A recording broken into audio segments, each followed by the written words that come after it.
تونس جامبيا بعد بداية بانتصار حاول الوصول سيد كورة يمشي عليه ومن سلاحات المدرب والهدف الأول 1-0 السلاح يضرب وحده بلاش علي يوسف وابو علي العابدي 1-0 للنصور هي فلسفة فوزي البنزرتي ياخذهم بالفيتيس الظهير اليسار نتاعهم. ترجع كورة شوف ظهير اليسار شقاق فرصة كبيرة حط الثاني الهدف الثاني داني بن رمضان 2-1 بن رمضان.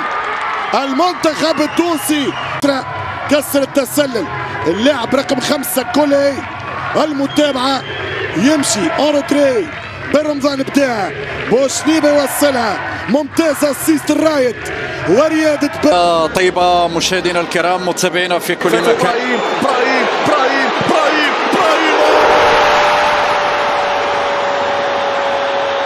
جمال يا قدير يا سلام على روعة الجول. هات الصورة هات الإعادة لنستمتع بهدف إبراهيم كيف راوغ كيف توغل كيف سدد على طريق كان مرة ثانية زيزو العرضية الرأسية جول الرأسية جول رامي من اصل جول وبص الركنيه في جمله حلوه يا مروان الى زيزو يلف لفاء يا ولد الارتقاء بتوجيه بضربه راس يا عيني يا عيني. شوف امامنا هنا وادي احد خبراء التمرير انطلاقه مصطفى مرموش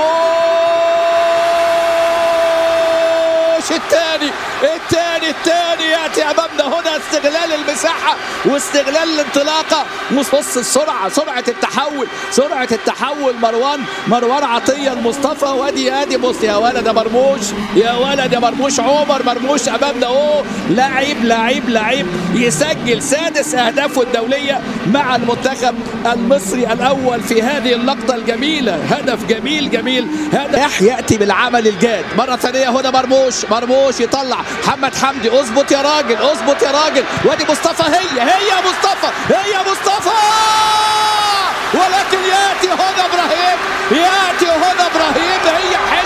هي حلوه كره معموله محمد حمدي بيراميدز مصطفى فتحي بيراميدز ياتي هنا في هذه اللقطه. حضراتكم دايما النجاح هو اساس العمل الجاد والكابتن حسام حسن عنده عمل جاد وعنده هنا رؤيه بص فوتها ابراهيم وراحت الى مصطفى رجعت مره ثانيه هنا.